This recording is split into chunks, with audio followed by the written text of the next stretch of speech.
Hello everyone! Gabe Vincent is set to return and could be a key piece against the Nets. But what does this change for the Lakers? You'll see that a recovered Vincent could be the spark the Lakers need, not only to boost the defense, but also to add that long-distance threat that challenges any opponent. So get ready because we'll analyze his impact and much more in today's video. We'll discuss how players like Vanderbilt's return can also shape the defensive wall and how these comebacks promise to lead the team in a strong evolution towards the postseason. Don't forget to hit the like button and subscribe to the channel so you don't miss anything. Well, you might recall 29 for Gabe in the third Eastern Conference Finals. So, Gabe Vincent is returning to the Lakers after a good amount of time off, and that's great news for the team. He's the kind of player who makes a difference on defense, sticking to opponents and making their lives difficult. This helps the team to regain the ball and start a counterattack. But it's not just on defense that he helps. Vincent is also good at three-point shooting, which means he can score points from long range. Good ball fake. Russell, now to Vincent straight away for three. This is important because it forces the opposing defense to spread out more to try to block him, which can create more space for the other Lakers players to score near the basket. Darvin Ham now has another option to mix up the team and give rest to the main players without losing much in quality. Vincent isn't just a substitute, he's a player who can come in and keep the game at a high level, both defensively and offensively. Of course, after being out for so long, Vincent will need some time to get back into rhythm. The medical team will keep an eye on him to make sure his knee is responding well to the game's effort. His arrival is an extra help that the Lakers needed. With him on the court, the team gets stronger both defensively and offensively, and that can be a big boost for the upcoming important games, helping the Lakers better prepare for the playoffs. Continuing on the wave of good news, we can't forget about Jared Vanderbilt. Speaking of impact, he's the type of player who can change the Lakers' defensive scenario. We're talking about a guy who not only grabs important rebounds, but also has that ability to be in the right place at the right time to cut passes and block shots. With him on defense, the Lakers have someone who can really bother opponents, making them think twice before attacking. Vanderbilt has a presence that you feel. When he's on the court, he brings an energy that seems to infect other players. He's like a reinforcement in the trenches. His return is an essential piece for the Lakers to build a stronger defensive wall. And when the postseason arrives, that will be crucial because, as we know, defense wins championships. In the team's strategy, Vanderbilt's presence allows Coach Ham to consider various combinations. He can deploy a defense-focused lineup without losing much in scoring, or even use Vanderbilt to free up other players to be more aggressive on the attack, knowing that someone has their backs covered.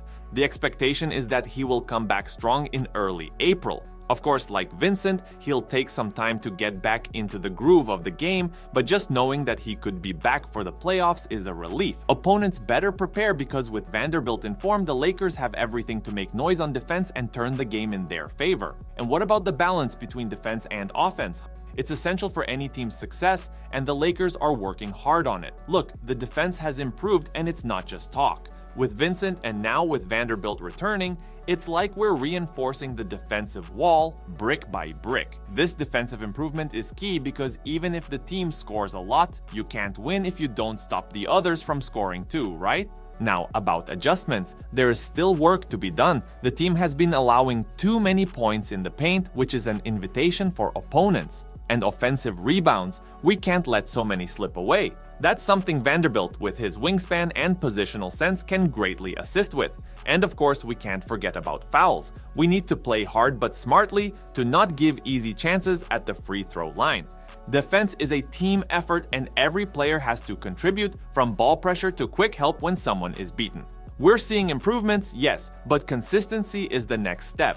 It's about turning good into great and maintaining that level game after game, especially now that the postseason is looming.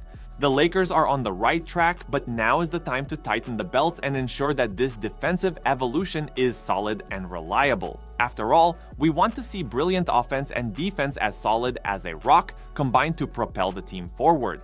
Before the loss to Indiana, the Lakers were coming off a series of 5 convincing victories. They were riding a wave of momentum that few teams can catch. Winning is good, but when you win with the style they've shown, it signals that something special is happening. This positive energy, this confidence-built victory after victory, is starting to feel like a force that can take the team far. This kind of winning streak has shown what the team can do when all cylinders are firing. We've seen high scores, suffocating defenses, and a synergy on the court that makes everything seem easy. And it's not just about the numbers, it's about how these results make the players and the fans feel that each game is an opportunity to prove their worth. The league is watching, and the Lakers are showing they'll never give up. The league is also keeping an eye on Anthony Davis. This guy is a phenomenon on the court. When he's in the game, it's like having a general leading his troops. He does it all. On defense, he's this wall that blocks, rebounds, and intimidates. On offense, he's a threat from everywhere. He can hit from mid-range and beyond the arc, and if he goes into the paint, he's hard to stop. And what does this mean for the postseason? I believe everything. A healthy and top-performing AD can be the difference between an early exit and a championship parade. He's the key piece. When the games get more intense and every point is contested as if it were the last, you need someone with Davis's skill and presence. He not only puts up numbers on the scoreboard, but also elevates the team. Our number 3 has been the highlight of the Lakers, and his performance in the playoffs will be a barometer of what we can expect. If he continues to play as he has, combining with the team's renewed energy and players returning from injuries, opponents better prepare. With Davis leading the charge, the sky's the limit for the Lakers. Now, here's an interesting fact. Statistics indicate that the Lakers have more wins without LeBron, but does that tell the whole story? LeBron is one of those game changers, and yes, discussions about his impact, whether on or off the court, are intriguing. But one thing is certain, when the postseason arrives, the game is different, and the presence of a star like LeBron is more than just numbers. It's leadership, experience, and that factor every team desires. I'm counting down the days to see how this will unfold in the postseason. We've talked about the stars, but a roster doesn't live on them alone. That's where the depth of the team comes in. And with players like Reeves and Hachimura, the Lakers have shown they can exceed expectations. These guys are the perfect example of how investing in young talent can be a source of energy for the team. Reeves, with his ability to show up in clutch moments, and Hachimura, with that knack for scoring when we need it most, are pieces any coach would love to have. Now, we've reached the part where the ball is in your court. We all have our predictions and hopes, right? So tell me, what are you feeling about the upcoming games? How do you see the team performing in the postseason? Share your predictions in the comments. Tell us which games you're most looking forward to, and of course, where you think the Lakers will go. And don't forget to hit the like button and subscribe to the channel so you don't miss anything. Until the next video.